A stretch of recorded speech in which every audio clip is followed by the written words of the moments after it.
And let us first start with the prayer. Father God, we thank you once again for another great night that you have given us, oh God. We thank you for bringing us through the day. And now, God, we just pray for those that you have brought us tonight, God. We pray that you help us to have good and encouraging word tonight, oh God. Help us to have inspiring word that will help us to do great things, oh God, because we know that's what you desire for us, to do great things. And so now we decrease so you can increase. Empower us, God, and allow us to know that we can do great things. And we'll give you honor, we'll give you praise, and we'll give you glory. In Jesus' name we pray. Amen and amen. All right, so we've been in unit, this is actually unit 4. And in unit 4 we start talking about how we learn and talk about the process of learning. Because this is important. If somebody is going to believe that they have the ability to do great things, they're going to have to understand how this learning process works. Okay? Because that's why we have students that have some of the behavior problems. Most of the behavior problems is because they don't want to be embarrassed. They feel embarrassed about not knowing certain things, and so they have to do other things to get attention. They have to do other things to deflect the fact that they don't know, and so sometimes that leads to behavior problems. And also, that too can lead to, especially when it's a person that's shy, because that's me. Growing up through school, I was always a shy person. And one of the reasons I was shy is because I didn't have any confidence in my ability to do certain things. I didn't think I was smart enough. So if you don't think you're smart enough, guess what you do? You shut up. You don't say anything. I didn't think I was intelligent enough. And so that led to me being even more shy. And the only reason I learned to do better is when I went to college. I did a terrible job my first couple of years, ended up getting kicked out of college. And the most amazing thing happened to me, because during the course of that, I started using drugs and alcohol, and so I had become dependent on drugs and alcohol. And that led to my attitude of me getting kicked out of school, and plus the fact that I couldn't focus, because we know that drugs and alcohol affects that part of the brain, where we have to think and make decisions. And so I had to learn how to overcome all of those things. And once I start believing that I can do great things, guess what? My shyness, it didn't really go away, but I started getting courage to be able to speak before people. Okay? When I was a minister, associate pastor, when I was 24 years old. So I was pretty young as an associate pastor. That was something that in my young years I didn't think I would be able to do. But once I started learning and I empowered myself, then I started having confidence that I can do some things. And so that's, Unit 4, which is the last unit in the Mindset Brainology program, is talking about how we learn, and it's talking about that process when we actually learn, and we need to understand that, right? And so, before we start out, and you don't have to answer, I just want to ask one question. How do you think that process of learning, how do you think that process takes place? Anybody? Let's take an educated guess. No, right or wrong? Can you turn on the mic for me? Hold it until it turns blue.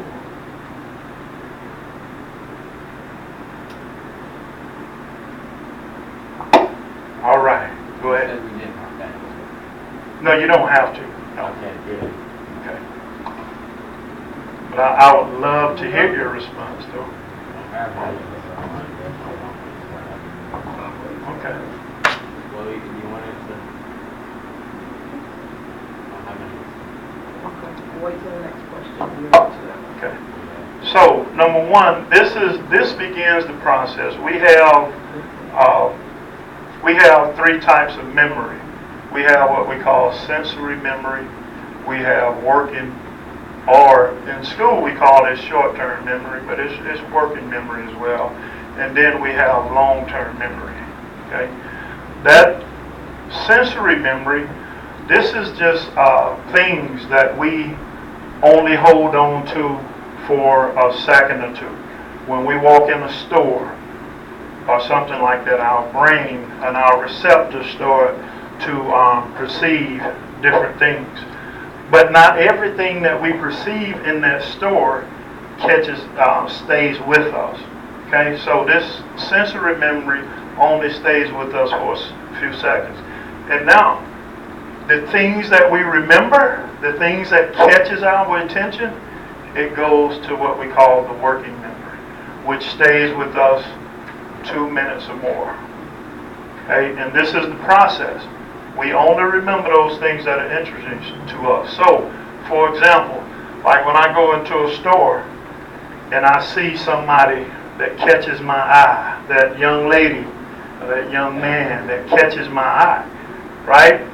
Now, when I'm in the store, I see a whole lot of people, but it's that one person that catches my eye. And sometimes what we do, because we want to make sure that we were seeing the right thing. So sometimes what we'll do, we'll make up a story and say, Mom, can I go back here and check on something? And so we walk back to see that person again, right? And that's how we get that from this sensory memory to this working memory, okay? And we have to get it to working memory in order for it to get to this long-term memory, okay? Because long-term memory stays with us for hours, days, months, and years. Those are things like birthdays. You remember important dates. Some people remember tragic situations. I remember, and people don't believe me because I put that in my book, I remember the first time that I smoked weed, the first time that I took a drink of alcohol. I was 10 years old. I remember it like it was yesterday. That was 39 years ago, and I'm telling my age. But that was 39 years ago, but I remember that because it was a traumatic event in my life. And so I remember it just like it was yesterday. And it has stayed with me forever. So, when we get things in long-term memory, guess what? That means we know. We know. That's why, as teachers, when we give students an assignment to read, and in 3 seconds they say, I'm done, we know for a fact that they don't know it, right? We know that. We know for a fact that it's not even here yet because they did not take enough time to process that information. Okay, so that's the learning process. It has to go from sensory memory to working memory. And we can only transfer it to long-term memory if it gets into that working memory first. Okay? And the only things that get here are things that catches our attention. Okay? Pretty girls, pretty boys. Okay? Things like that. Things that we're interested in. What kind of things are you interested in?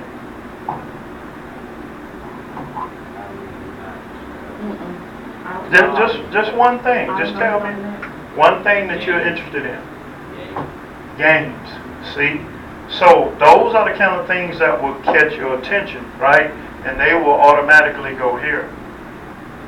Once you perceive them, especially when it's a game that's in your area of interest, that'll automatically go from sensory memory to working memory. And memory works the same way. Now, when you get a new game, are you really, really good at it at first? No. What has to happen? You have to practice. Do you fail? Have you ever failed at a game when you first got it? Yes. Right. Right.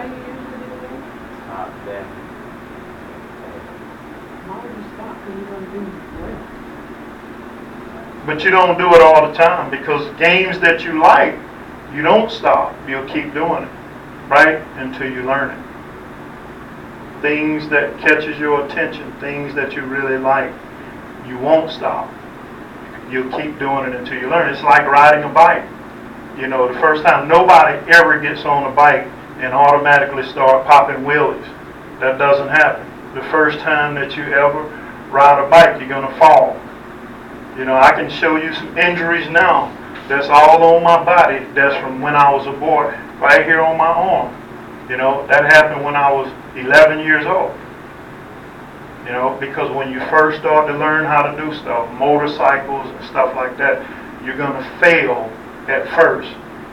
But the thing about it is, when we're young, we don't give up because it's something that we like. And we have to take that same approach to dealing with things that we don't necessarily like. You know, and we're going to talk about some strategies that we can use to learn those particular things. So now let's look at these scenarios a little bit. And it's just, this is not a test. This is not a test. This is just something, I want your honest opinion. I want us to read these scenarios and then just give me a response. How will you respond to each one of these scenarios? So, scenario 1. An adult, such as a parent, a teacher, or, you know, if you're in college, your instructor, or colleague, give you feedback about how you perform and you can improve. What is your reaction? Somebody gives you a critique about how you perform and how you can improve. What is your response to that person?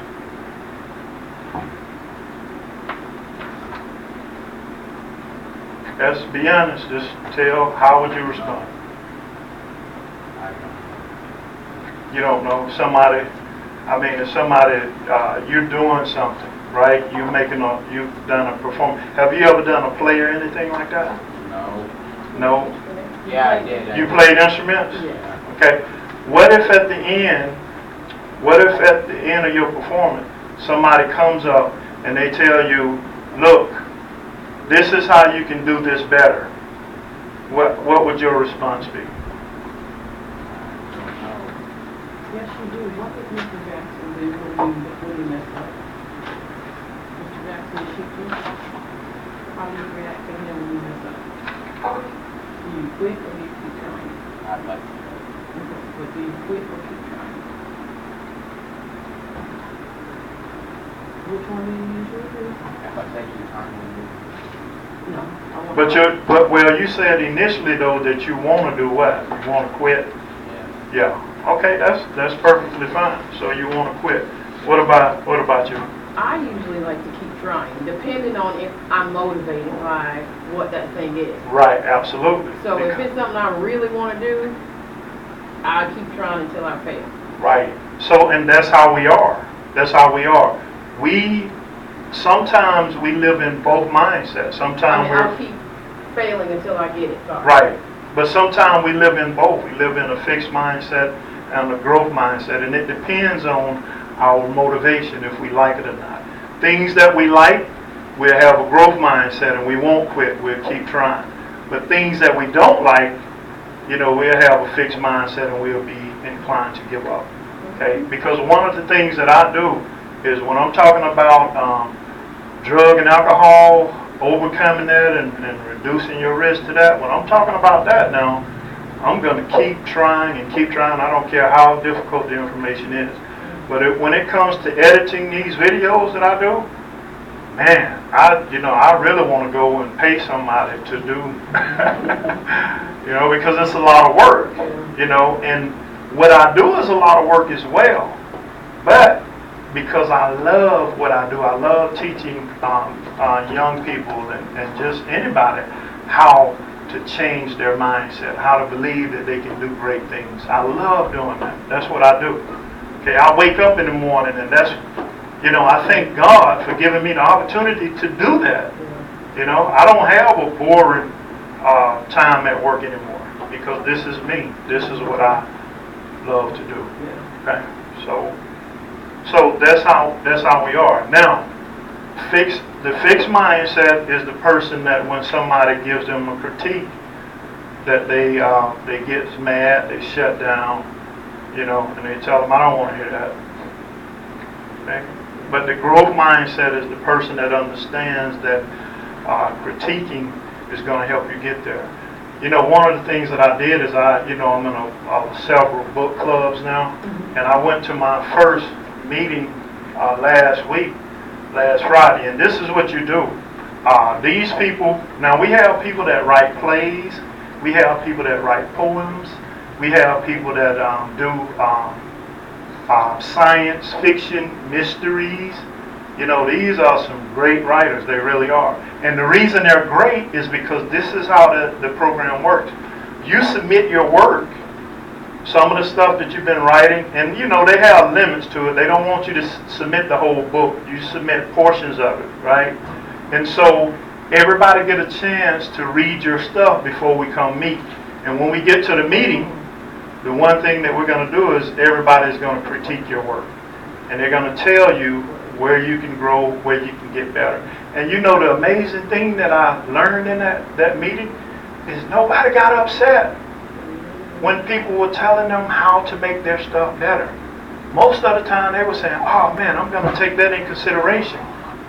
Okay, and I could see how the writing and the plays and the scripts that they write, I can see how these things are so awesome because they have that group that is critiquing them and telling them, hey, if I'm reading this right, and when I read it, it doesn't say the intended meaning that you have to me. So you might want to rework that a little bit. And so, people that accept that critique and say, when somebody say you're not playing, let me show you how to play it better. The people that say, oh sure, yeah, show me. Those are the people that's going to go to the expert level. Okay? Those are the people that go to the expert level. All right? Now, the second one. You have a friend who is more skilled at a sport than you. You are both on the same team. She or he gets more playing time, and you feel she or he gets more attention from the coach. How do you react to something like that? Now, I'm going to tell you my own story. This is true. True. I was in the 9th grade, okay? Fulton High School, so my Fulton High Redbirds, they'll know this is true. 9th grade, and we are trying out for the basketball team, right? It's me and it's another guy, I'm not going to say his name, but he's actually taller than me, right? But every day, I'm beating him down in practice. I'm getting the best of him every single day. Okay, the first game comes up, and in my mind, I'm like, man, I've done enough to start, right? Well, I didn't start. He started the other kid, right? And I sit there on the bench, and I'm like, wow, I mean, I really thought I was giving it to him. But coaches have their own way of seeing things, right? But as the game was going on, I saw the coach getting really increasingly mad at the other kid, right? And so he gets so frustrated, he turns around and he says, Worthy, get in there, I need some points. And I get in there, and I hit like 10 points within the next 3 minutes. And that was the last time that I saw the bench in high school, period. Same thing happened to me again in college, my first year of college. Now we had some older players that had played the year before, and me and another guy, again, I thought I was getting the best of him, but I understood why the coach didn't play me for that one, because I had attitude. I was a freshman, and I had attitude because I was smoking, drinking, and doing all those things. But when it came to work, I really thought I outworked him. So I spent the first 8 games of that year not getting any playing time, and it frustrated me. But you know what I did? That's how I knew I had a growth mindset when I was younger. You know what I did? Instead of going to the coach and getting all upset, I said to myself, I'm going to dominate this guy every single day. Every time he puts somebody on me, I'm going to make them look ridiculous. I did. And I started doing extra stuff after practice. I went to the weight room because I was skinny back then. I went to the weight room. I got a barbell out of the weight room. And every night, this is what I was doing with that barbell. You know, the first time I got the barbell, I couldn't even lift it up. I was like, but after a couple of weeks, I was like, my roommate was like, man, what's going on, man? I said, I'm trying to get better, Well, the second half of that season, when we came back after Christmas, just like I said, every day in practice, I had him for lunch. Literally. Hey, can you get one of those? There you go. But literally, every day at practice, though, I had this guy for lunch. I dominated. I mean, and it was to the point where even my teammates, you know, they were talking about, Coach is doing Wortham wrong, man, because he's just dominating everybody that he put on him. He's unstoppable. But guess what? Second half of the year, the coach put me out there because he couldn't resist playing me anymore because I was way better than anybody that he put on the court for me. Okay? And so I used that as motivation. And that's how I knew that I had a growth mindset then, is because, you know, most people would shut down and stop practicing hard, but I didn't. I worked even harder. And I earned myself a lot of time on the floor the next second half of my freshman year. Okay? So, that's how I dealt with that scenario right there. This was a true scenario in my life, and that's how I dealt with it. So, gentlemen, we're dealing with that second question right there. We're doing scenarios. Okay? Yes, sir. Do you write our names? You don't have to, man. You don't have to. But we're on the second one where it says you have a friend who is more skilled at sports than you. You are both on the same team. She or he gets more playing time, and you feel she or he gets more attention from the coach. How do you react? Yeah, you can. By showing the coach that I can improve and play harder and work harder than the person, so you can be where they're at. Okay. Or make Okay, so it's gonna make you work harder. What about you, man?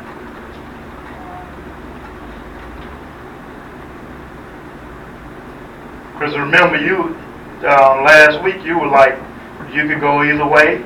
You know, at one moment you say sometimes you'll just give up if you don't like it, but sometimes you'll keep going if you do like it. So in this situation, you're playing a sport, and the coach, you feel like the coach is giving favoritism to the other player. How do you respond? I would say the same thing as he did, because like I'm trying to improve myself better than him, so I won't feel like I'm the worst or something like that. Okay. Okay, so you're going to try to improve yourself. All right, cool. Number 3, you made a big mistake on your English essay and wrote the wrong topic. Your paper came back with an incomplete and a 0 at the top. What do you do?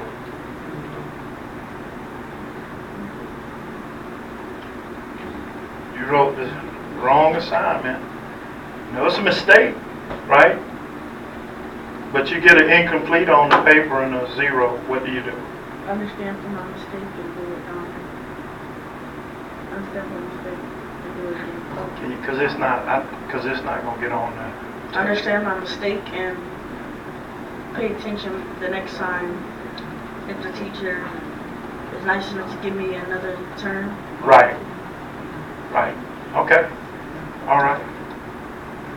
Okay.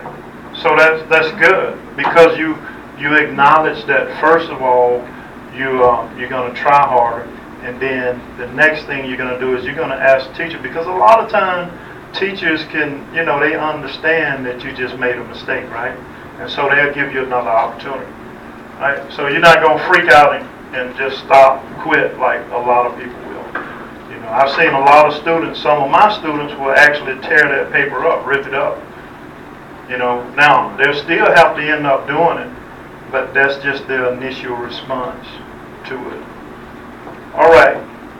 You are selecting classes to begin high school.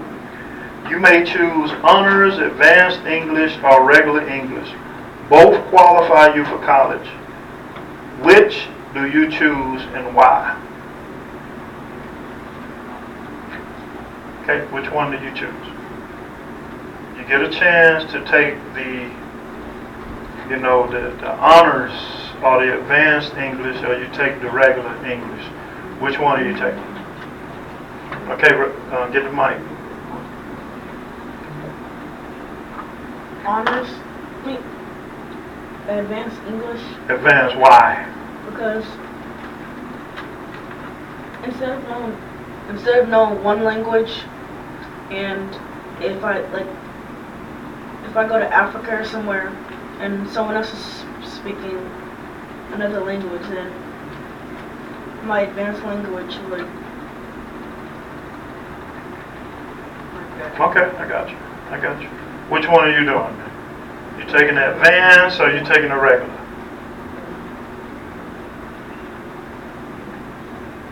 I'll take regular. Why? So just in case I'm not good at English, Okay. I'll be right there so I can know English, then I can go to advanced, and then I'll know more. Okay, so at least he's thinking. He said he'll take the regular English first, just to make sure, because, you're really thinking, because high school is a little bit different than middle school, and that's what the scenario is. This person is going to high school for the first time. So you want to fill it out first, right? Before you jump right into something, you want to fill it out first, all right? And then if it's too easy for you, though, what will you do? Will you just keep doing it if it's too easy? Then I'll go to advanced. Okay. So if it's too easy, you go to advanced. Want to respond?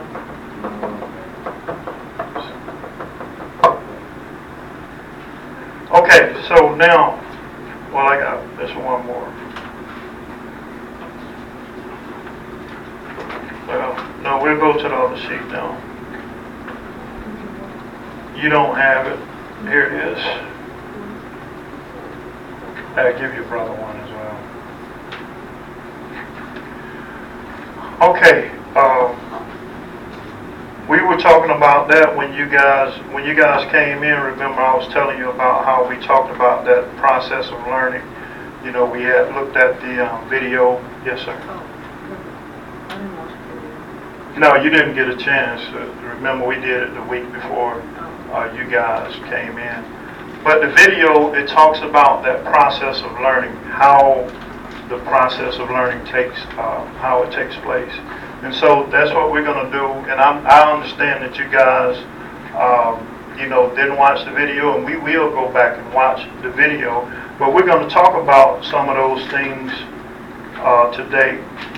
So, just like I said earlier, we have 3 types of memory: sensory memory, working memory, and long-term memory. So in those boxes, you can put those different memories in each box.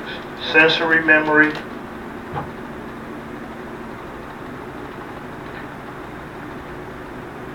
working memory. Yeah, put them in the boxes.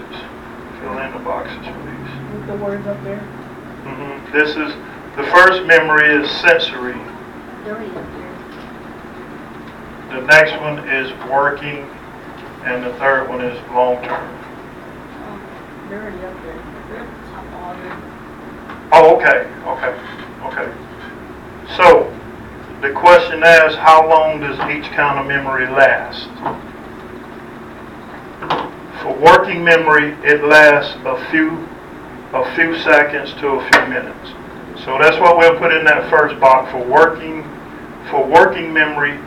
It lasts a few seconds to a few minutes.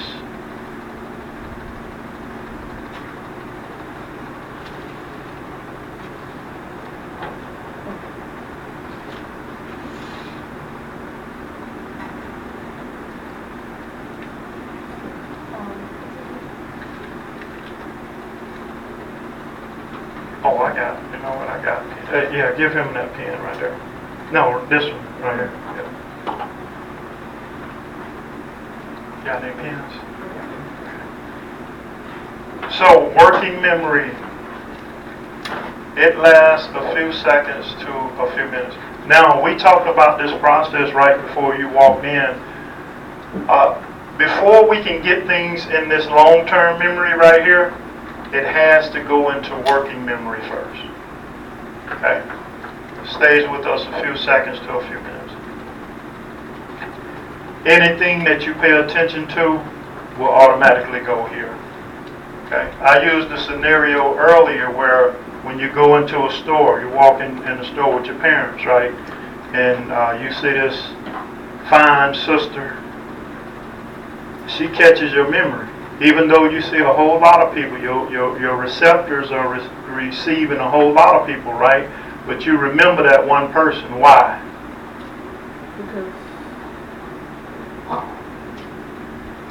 like other people, they might not look as good as her, so you're gonna keep her in your mind, but like because she looks better than everybody else you saw, so. Okay. Okay.